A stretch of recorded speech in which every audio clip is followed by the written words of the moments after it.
Is the Leave a Legacy option on DistroKid worth it or not? This is a very common question I've been getting, so in this video, I'm going to break it down into 3 different parts. 1, what exactly is the Leave a Legacy add-on? 2, how much is it? And 3, overall, is it worth it or not? Starting off with the basics, what is the Leave a Legacy option? Now I have to back up and talk about the DistroKid membership, because this is very important to understand regarding this add-on. The DistroKid membership, the basic one, is $20 a year for unlimited uploads, and you have to spend that $20 a year every year. If, for whatever reason, you don't pay that fee, your music gets removed from stores. Whether it was a financial issue, a personal issue, whatever.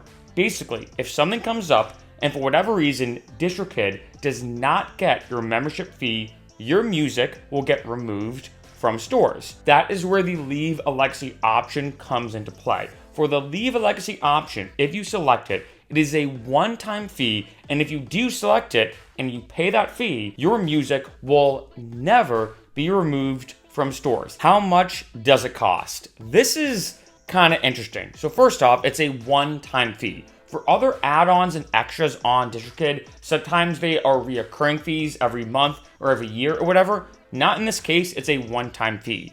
If you release one song and one song only, you will have to pay a one-time fee of $29 for the Leave a Legacy option. If you have 2 songs and more, and this is where the pricing model gets kind of interesting. So I'm talking about, let's say, a small 2-track EP all the way up to a mammoth 50-track album. In case you didn't know, at least at the exact time in this video, the biggest album or compilation, whatever word you want to use, you can release is 50 tracks. It's only $49. That one-time fee of $49 applies if you're just releasing a 2-track, let's say small EP or whatever, or a mammoth 50-track album, $49 in either case. With that being said, is it worth it or not? Now, obviously, it depends on person to person, musician to musician. For me, personally, I've actually not selected the Leave a Legacy option.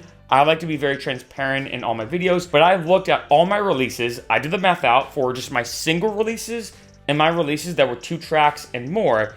It would cost me $4,000 to put all my releases into the Leave a Legacy program. And this really depends, because in some ways I'm like, that's $4,000. I could think of a million different ways that are better than that to spend $4,000. However, I mean, you have to look at both sides of the picture. Now, DistroKid got in trouble a while ago because they sent out an email saying everybody dies. And the main concept of that email was talking about the Leave a Legacy option. They did apologize for it, but in one way, they're not wrong, right? I mean, they're not wrong. But 2, the point they were trying to make is this. If something happens to you, and I know this is very morbid to bring up, but I think this is the point of what they were kind of going for, is if something ever happened to you, and for whatever reason, right, for whatever reason, you couldn't pay your DistroKid membership, your music would be gone forever. Which is a bit of a crazy thing to think about, that all this work, all this kind of, time you spent making records and mixing them or mastering them or hiring engineers or whatever, basically the entire music process, all your tracks just gone.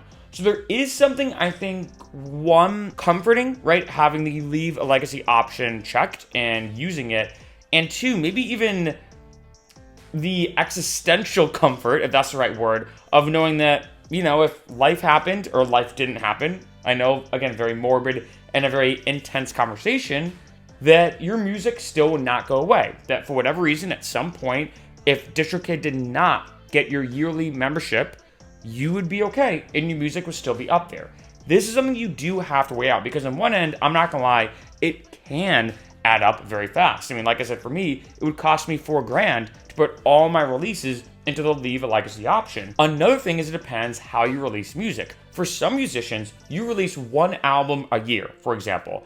In that case, to me, it's 100% worth it. The extra $49 for those albums, like say you release 1 every year, to me, I think that's worth it, being honest. However, if let's say you release a single a week, doing the math out, that's almost $120 every month extra just for the Leave a Legacy option for each one of those singles. That is a lot of money to spend, and that is something you do have to weigh out. Another thing is, remember, you don't have to put this on every release. Let's say you release a huge album and you're like, oh, this is a banger of an album, I'm really happy about this. Boom, I'm gonna pick Leave a Legacy. But then let's say you release a couple singles and they're good, but you're not as emotionally tied to them as an album. No big deal. So you can pick and choose what you want to do when it comes to the Leave a Legacy option. And of course, at the end of the day, remember, if money is not an issue, definitely select it. I mean, it doesn't hurt whatsoever. It gives you, like I said, that nice sense of comfort and that nice almost foundation knowing that, you know what, if let's say for whatever reason I can't pay my fee, if there's credit card issues and I don't notice them, if, again, something happens to you or something happens to the person who's paying for your DistroKid membership, you know your music will still be up online, always there.